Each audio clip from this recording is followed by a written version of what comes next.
Hello everyone, welcome to study नेटिक। मैं हूं पूजा मेहता और मेरे यूट्यूब चैनल पर आप सभी प्यारे प्यारे बच्चों का स्वागत है। बच्चों, क्लास 11 के अकाउंट्स पढ़ रहे हैं जिसमें मैं फाइनेंशियल स्टेटमेंट के एडजस्टमेंट के इलिस्ट्रेशंस करा रही हूं। अभी तक हम किस इलिस्ट्रेशन तक कर चुके हैं? इलिस्ट्रेशन नंबर 15 तक कर चुके हैं। आज यहाँ पर जो इलिस्ट्रेशन करेंगे वो करेंगे इलिस्ट्रेशन नंबर 16 से। यदि आप इससे पहले के चैप्टर्स आपने नहीं देखे हैं और उन्हें देखना चाहते हो तो आप मेरी प्लेलिस्ट में चले जाओ, वहाँ पर आपको प्रॉपर सभी चीज़ें अच्छी से सीक्वेंस में मिल जाएगी। तो चलिए स्क्रीन पर देखिए illustration number 16। Prepare trading and profit and loss account and balance sheet from the following balance relating to the year ending 31st March 2021। यहाँ पर दिया हुआ है सारे जो आइटम्स हैं वो, और साथ में दी हुई है नीचे एडिशनल इन्फॉर्मेशन। तो चलिए सबसे पहले या तो हम ऐसा करते हैं, पहले एडिशनल इन्फॉर्मेशन पढ़ लें, उसको समझ लें और उसके बाद हम स्टार्ट करें। लेकिन यदि मैं ऐसा करूँगी तो मेरा जो ये वीडियो है ना ये बहुत लेंदी बन जाएगा और आपके लिए भी बोरिंग हो जाएगा। तो हम ऐसा करेंगे, सबसे पहले बनाएंगे ट्रेडिंग अकाउंट, फिर बनाएंगे पीएनएल अकाउंट और फिर बनाएंगे बैलेंस शीट। ट्रेडिंग अकाउंट में क्या क्या चीज़ें आती हैं ये हमें पता है, लेकिन उसके अलावा भी हमें देखना रहता है कि कुछ एक्स्ट्रा कोई नई चीज़ तो नहीं दे दी है। और PNL account and balance sheet में भी सेम यही करना होता है। चलिए सबसे पहले मैं बना लेती हूँ trading and PNL account.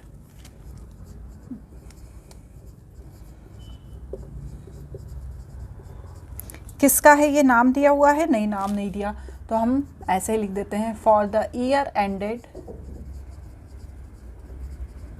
31st March 2021। Clear?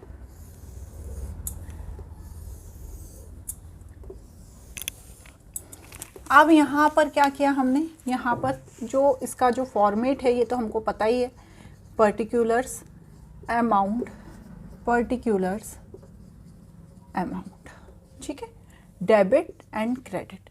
ये तो सिंपल जो अभी तक हमने कई बार बनाया है तो हमें आता ही है। सबसे पहले क्या लिखूंगी? Opening stock. लेकिन ओपनिंग स्टॉक लिखने से पहले देख लूँगी कहीं एडजस्टेड परचेज तो नहीं दी है। तो देखिए आप क्वेश्चन में नहीं, सिंपल परचेज दी है और साथ ही साथ क्या दिया हुआ है?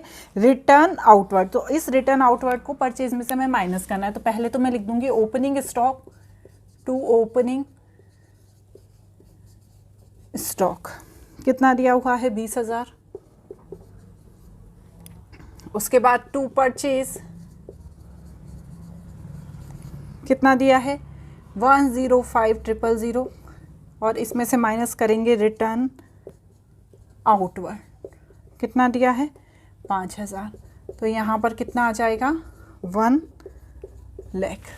क्लियर हुआ यहाँ तक? तो अब इसके अलावा क्या दिया हुआ है? देखिए नीचे परचेज रिटर्न वेजेस दिया है, वेजेस भी यहीं पर आता है।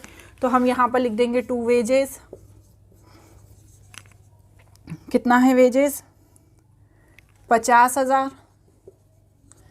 उसके बाद दिए हुए हैं टू, देखिए क्या दिया है? Manufacturing expenses. मैन्युफैक्चरिंग एक्सपेंसेस भी एक डायरेक्ट एक्सपेंसेस होता है और उसे हमें कहाँ पर लिखना होता है? उसे हमें लिखना होता है ट्रेडिंग अकाउंट में। अब बच्चों आपके लिए कभी कभी ये थोड़ा सा कंफ्यूजिंग हो जाया करेगा कि यार ये तो बिल्कुल नई चीज़ आ गई, ये तो पहले कहीं नहीं आई थी। तो अभी आपका एग्ज़ाम नहीं है, आप यही क्वेश्चन कर रहे हो। इनडायरेक्ट एक्सपेंसेस बहुत सारे होते हैं, उनको याद रखना थोड़ा सा डिफिकल्ट होता है, लेकिन ये जो डायरेक्ट एक्सपेंसेस होते हैं जो ट्रेडिंग अकाउंट में आते हैं ये बहुत लिमिटेड होते हैं। तो अब जैसे ये मैन्युफैक्चरिंग एक्सपेंसेस आया तो इसे आप क्या करोगे? नोट डाउन कर लो।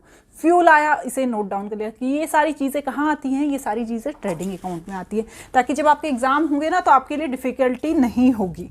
ठीक है, तो यहाँ पर हमने लिखा to manufacturing expenses 8,000, to carriage कितना है? 1,000। अब कैरेज के बाद क्या दिया हुआ है? Fuel and power. कितना दिया हुआ है? देखिए 1,000। ठीक है, कैरेज कितना? कैरेज का हमने अमाउंट कितना लिखा? गलत लिख दिया। कैरेज का अमाउंट है 1,500 और इसका अमाउंट है 1,000। क्लियर? अब यहाँ पर आ जाएंगे बाय सेल्स। सेल्स कितना दिया हुआ है? 1,64,000 और सेल्स में से सेल्स रिटर्न को माइनस करते हैं। सेल्स रिटर्न मतलब रिटर्न इनवर्ड, तो मैं माइनस करूँगी रिटर्न इनवर्ड। कितना? 3,000। तो यहाँ पर आएगा 161,000। और फिर नीचे दिया हुआ है देखिए एडिशनल इन्फॉर्मेशन में क्लोजिंग स्टॉक, तो 145,000 ये हो गया हमारा क्लोजिंग स्टॉक। क्लोजिंग स्टॉक तो बहुत ही इजी है ढूंढना, उसमें दिया होता है नीचे ही, ठीक है। अब चलिए प्लस करके देख लेते हैं कि ग्रॉस प्रॉफिट है कि ग्रॉस लॉस है।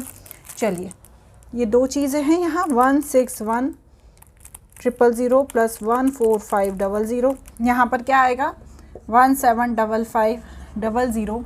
अब इसको प्लस करके देख लेते हैं, 20,000 plus 1 lakh plus 50,000 plus 8,000 plus 1,500 plus 1,000, तो यहाँ पर आएगा 18,500। जो ज़्यादा है माइनस करके देखें कितना ज़्यादा है, 17,550, तो यहाँ पर आएगा 5,000। ये क्या आ जाएगा हमारा ग्रॉस लॉस, ठीक है। तो यहाँ पर हमें अब क्या लिखना पड़ेगा 18,500। क्लियर, किसी तरह का कोई डाउट तो नहीं है। अब हम क्या करेंगे, अब हम करेंगे P&L अकाउंट के जितने भी इनडायरेक्ट एक्सपेंसेस है उसको लिखेंगे, ठीक है। इसको थोड़ा सा मैं ऊपर लिख देती हूँ, 18,500।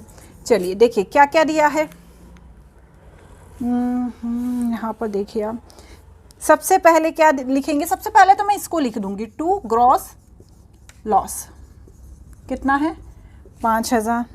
उसके बाद लिखा है रिपेयर, टू रिपेयर, रिपेयर कितना है 500, लेकिन रिपेयर का नीचे देखिए क्या लिखा है ड्यू 400 ड्यू है, तो ये क्या लिखेंगे, इसको क्या करेंगे हम, इसको कर देंगे जो हमें पेड करना है, अभी अनपेड है तो हम इसे ऐड कर देंगे अनपेड 400। मतलब 400 का तो रिपेयर का एक्सपेंसेस है ही, साथ ही साथ मतलब 500 का तो रिपेयर का एक्सपेंसेस है ही, और साथ ही साथ 400 का भी और एक्सपेंसेस ड्यू है, तो यहाँ पर टोटल कितना हो गया 900। क्लियर हुआ ना। नेक्स्ट क्या दिया हुआ है, रेंट, टू रेंट 4,000। उसके बाद टू ट्रेड एक्सपेंसेस कितना दिया हुआ है 7,000। क्लियर। उसके बाद bad debts,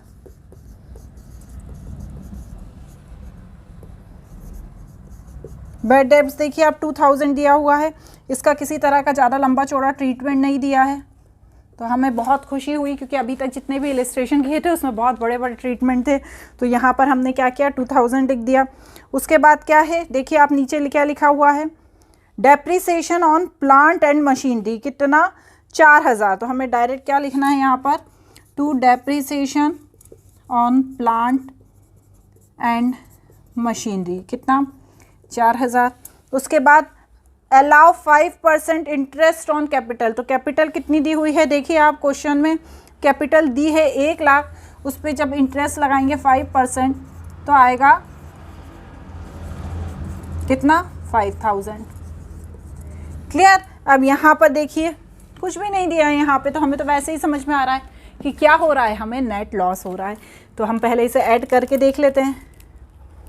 5,000 plus 900 plus 4,000 plus 7,000 plus 2,000 plus 9,000, तो 27,900 ये क्या आएगा हमारा नेट लॉस। तो by net loss 27,900 transfer to capital account. Clear. अब इसी तरह से यहाँ पर हम क्या करेंगे, बैलेंस शीट बना लेंगे। बैलेंस शीट जितनी भी लायबिलिटी हैं उन्हें लायबिलिटी साइड लिख देंगे और जितनी भी एसेट्स हैं उन्हें एसेट साइड लिख देंगे।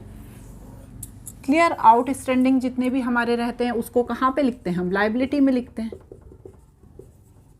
और फिर क्या करते हैं जितने भी डेप्रिसिएशन होते हैं उनको उनके एसेट्स में से हम माइनस कर देते हैं। ठीक है। चलिए सबसे पहले तो मैं क्या करूँगी, जो कैपिटल है वो लिखूँगी, तो कैपिटल कितना दिया है 1 लाख। इसमें से जब मैं नेट लॉस हो रहा है ना तो लॉस को माइनस करते हैं, 27,900 को माइनस करके, और साथ ही साथ क्या दिया हुआ है देखिए क्वेश्चन में ड्राइंग भी दिया है, तो ड्राइंग भी लेस होती है। कितनी दी है ड्राइंग? 10,000। तो जब मैं इन सबको माइनस करूँगी तो मेरा यहाँ पर आएगा, इसमें एक चीज़ और करनी रहेगी बच्चों, कैपिटल में हमें क्या ऐड करना रहेगा? जो ये इंटरेस्ट ऑन कैपिटल है, या हम अलग से लिख देंगे, कोई उसमें टेंशन की बात नहीं है, ठीक है। तो 1 लाख में क्या करना है? 1 लाख में से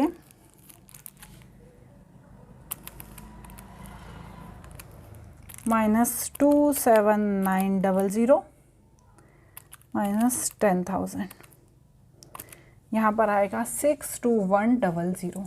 फिर इंटरेस्ट ऑन कैपिटल, ठीक है बच्चों। वैसे आप ऐड कर देंगे ना इसको तो वो ज़्यादा सही रहेगा। अब मैं तो उस समय ऐड नहीं कर पाई थी, इसलिए मैंने बाद में लिख दिया, आप ऐड कर दीजिएगा, ठीक है। इसके बाद क्या करेंगे? क्रेडिटर्स कितना? 12,000। Bills payable 5,000। और जो आउटस्टैंडिंग है क्या है? रिपेयर। कौन सा रिपेयर? ये जो 400 रुपये अनपेड रिपेयर था, आउटस्टैंडिंग नहीं, अनपेड रिपेयर, ठीक है। सेम ही चीज़ होती है वैसे बच्चों, पर जो वर्ड लिखा है हमें वही वर्ड यूज़ करना चाहिए, ठीक है ना। और फिर आ जाएंगे यहाँ पर एसेट्स में। तो प्लांट एंड मशीनरी कितना दिया है? 40,000। उसमें से जब मैं 4,000 को माइनस करूँगी तो यहाँ पर आएगा 36,000। क्लियर? उसके बाद बैंक कितने दिए हैं? बैंक 10,000 दिए हैं। डेटर्स 24,000 दिए हैं।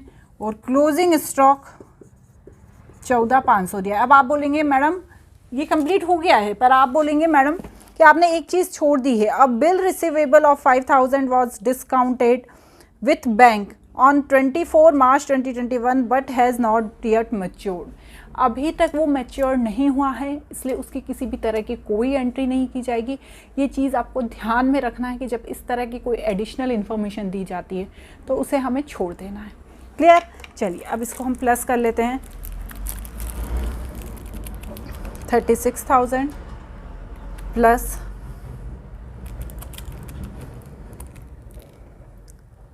14500, तो यहाँ पर आएगा 84500। इसी तरह जब हम यहाँ का करेंगे 62100 plus 5,000 plus 12,000 plus 5,000 plus 400,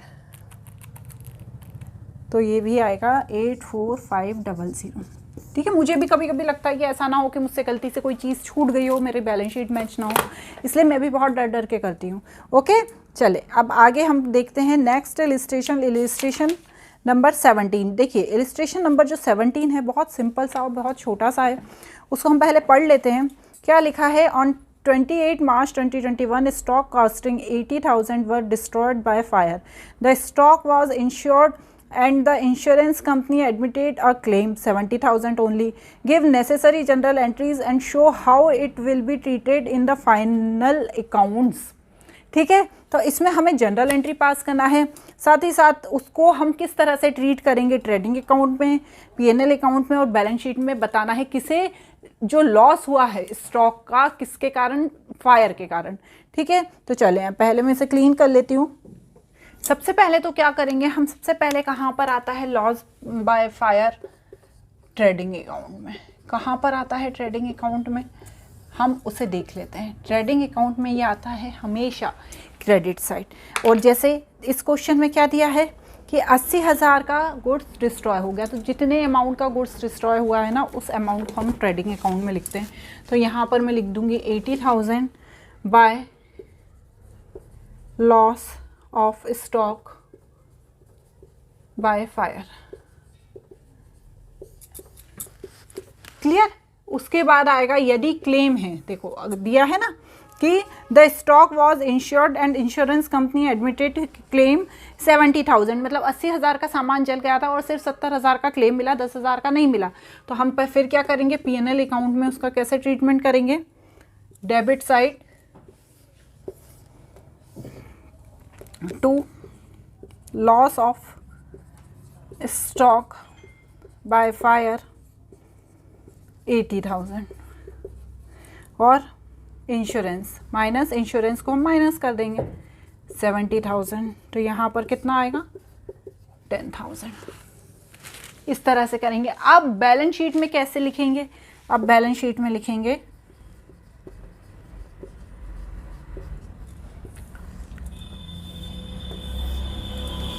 credit side, asset side, credit side नहीं एसेट साइड, ठीक है। इंश्योरेंस कंपनी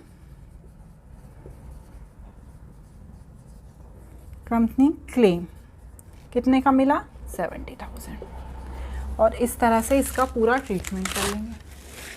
क्लियर हो गया? चलें, अब इसी तरह का जो नेक्स्ट इलिस्ट्रेशन है, इलिस्ट्रेशन 18, ये आप करिएगा, बहुत छोटा सा 2 लाइन का है। अब अगले जो इलिस्ट्रेशंस हैं हम वो हमारे नेक्स्ट वीडियो में करेंगे। आज के लिए इतना ही, बाय।